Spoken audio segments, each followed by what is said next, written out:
My name is Brian Moses and this is JM Studios. What do you think of if you see such a vast piece of land? I am right here at Mount Zion Prayer Center. I want to have a conversation with the owners and let's hear from them.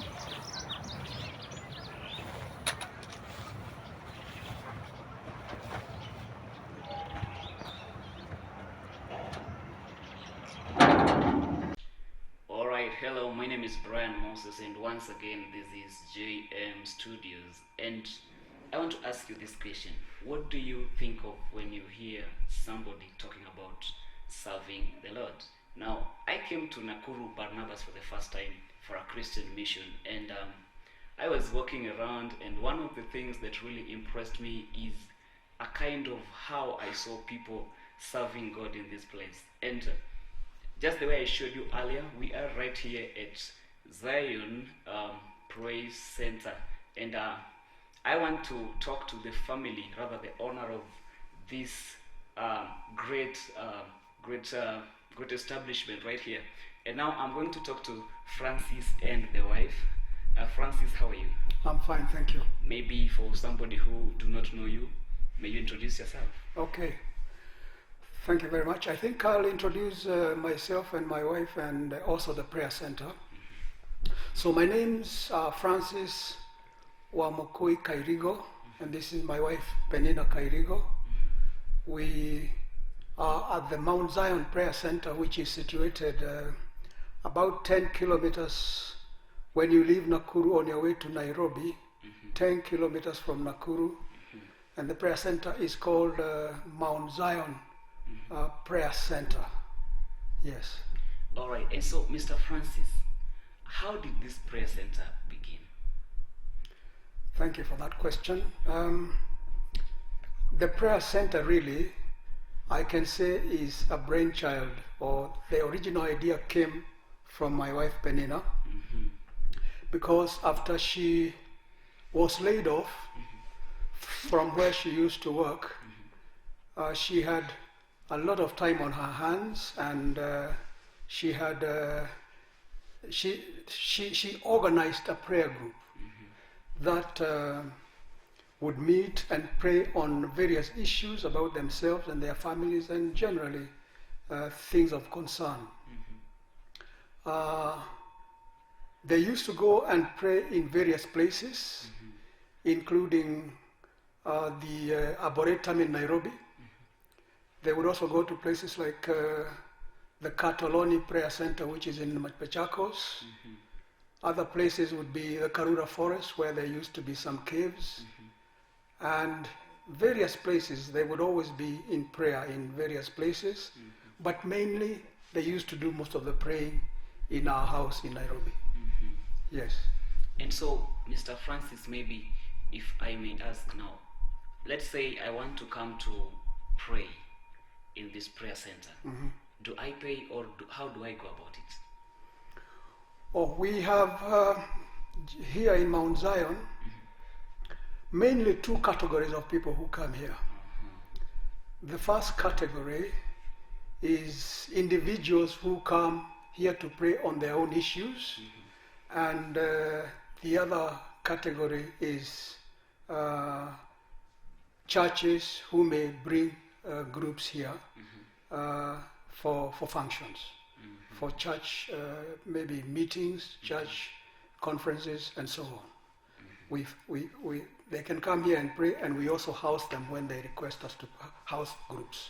So that means there are some that come on free basis and there's some that pay. But no. Everybody who comes here has to pay a small fee to help us with the running of the prayer center. I understand. And we have people who come to pray just during the day and then go away in the evening. They come in the morning and maybe leave in the evening. Those ones we charge a minimum of 50 shillings for the day. Okay, that's affordable. Yes, it is, very much. And then there are others who want to sleep here. And anyone who wants to spend the day here in prayer, perhaps in the prayer rooms that I showed you at the back there, which and then they stay over the night and maybe continue the following day, we charge them 150 shillings. Yes, which is also quite affordable. Okay. Yes. And so maybe now that you've said that the masterpiece of this project was Madam Penina's idea. And so Madam Penina, maybe if I ask you, are you planning to like have an expansion of what you're doing? Are you planning to add more rooms, more houses? I think Yes, we answer that because we yeah, should Yeah. yeah. Is the planning Because the different? planning- All right. because Yes. we have plans that Okay. even You're the Lord has asking also- about the plans. For expansion. Maybe. For expansion. Yeah. Yes, in our plans here, we have several things that we are praying God to help us achieve. Yeah. The first one is that we want to build a house, a small house, to house a minister or a pastor to help us with the running of the prayer center, because as you can see, we are getting on in age. That project we have been able to start with our own mega resources, but it is not complete yet. It's a small 2-rooms house with a small kitchen, and it's in progress and it's almost complete. All right. That's the first need that we have. The second need is that we would like to, in the future, have single self-contained accommodation for ministers and pastors. And then we also have the need for maybe a dormitory for a larger group of people to be able to be housed. At the same time, we do have the need for a hall or a church, or a hall that will act both as a place of prayer, as a church, and also as a place for meetings. So this is what we have in our plans for future expansion. Okay. Yes. And so, Mr. Francis, maybe if you want to add something? I wanted to add on something else because we live here because at the moment we are the ones who are working here. Whoever comes here, we are the ones that take care for. Yeah, sure. Yeah, because we can't afford much to pay, but we are also not doing anything. And so we want to build for ourselves a house, a small house wherever we can in the compound for us to stay, even as my husband has said, and that we also need a chapel. We need a church just in the compound. We have a lot to do, and we are trusting God to help us because what the Lord has also, these are the things that the Lord has also told us to do, and we have started with that church, that house that should be for a pastor, and then from there we need a church there, and we also need a place for us to stay. Those are just at the beginnings, and then we can More get shall come. God If I may help add, us. her concern is that if you're running a prayer center, it's a bit awkward if you're also living there. Yeah, I get But we don't have the means right now either to rent a place out because we are retired or build another house for us. So that's what she's saying is a need that we have. Okay. For the Lord to provide for us a place to move out so that this can entirely be at the services of the prayer center. Yes. I get you. And Mr. Francis, maybe for just a little bit of illustration, why prayer center? Because somebody would think that because I have some land, I can build a rental for people to rent, or this can give me more money than prayer center. Why did you just think of a prayer center? Well, if I may explain that, We built this house as our own dwelling place. We did not build it as a prayer center. Prayer center. We were just building a house to live on, to live in. But then when we retired and we have one daughter, she was no longer with us. We found ourselves with a big house, and it has a number of rooms.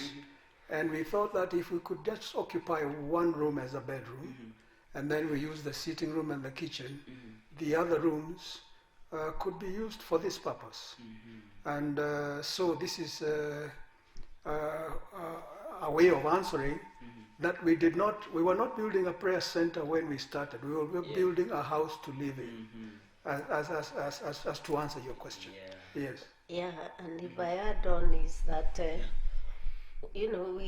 when we built this house, as he says, we were coming to stay, but the Lord just spoke and said, this is not your house anymore. We want you to start a prayer center.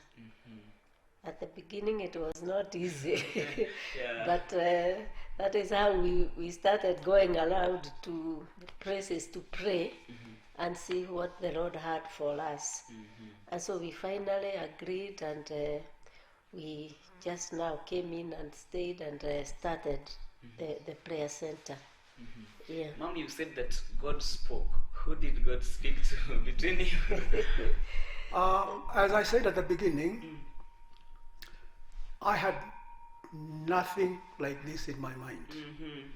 And it is like my wife, when she got the idea of it, she was a bit hesitant to tell me because perhaps she thought I would resist, handing over my own house for other purposes.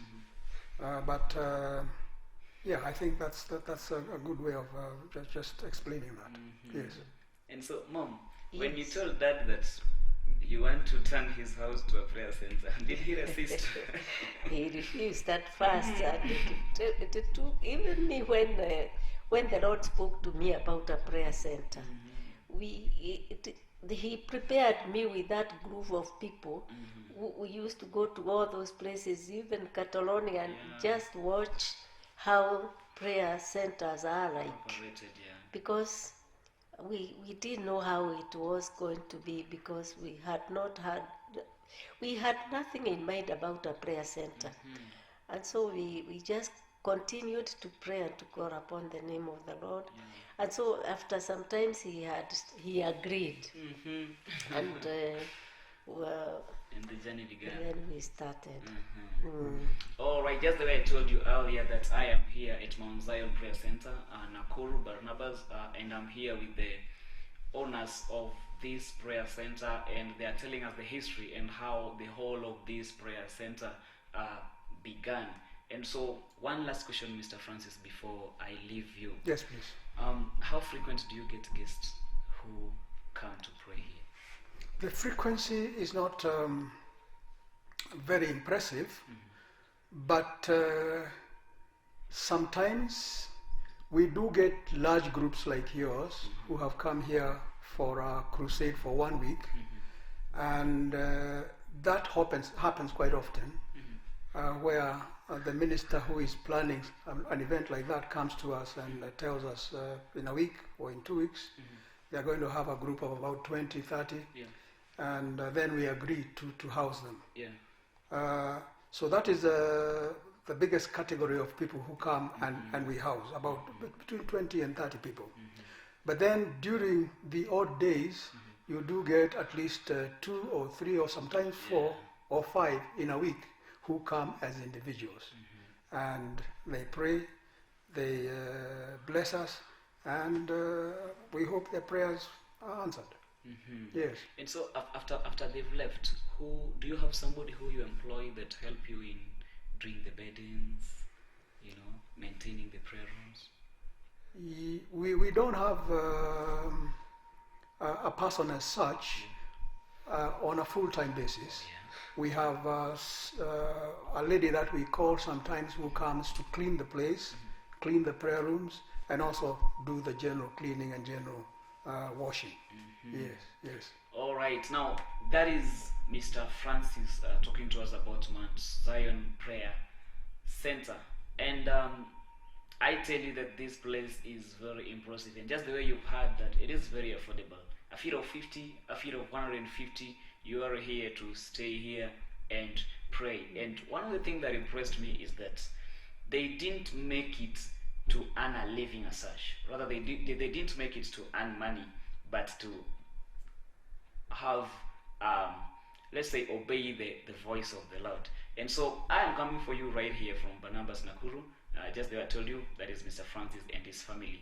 And so one last thing, Mr. Francis, maybe somebody want to come to Nakuru to pray, and they want your contact. How can they reach you? If they go onto Google and search Mount Zion Prayer Center Barnabas Lanet, it has all our contacts, Okay. and it has even a location that they can be able to find out exactly where we are. And there is a number there that they can call. It is published. Okay. Yes. All right. Thank you very much, Mr. Francis. Thank you. And Madam Penina, for your time. I'm very impressed that you found time to talk to us. Thank you. And God bless you. We also Thank you very much. we're also happy that you came to talk to us. Thank you. All right. Yeah. All right, my viewer, thank you. I tell you that is JM Studios, and we say the JM Studios, that is the pillar of Christ. And thank you for watching. Thank you for having time for me. Thank you for being with us all the time. Consider going to our YouTube channel and subscribing. Consider going to our Facebook and our TikTok channel.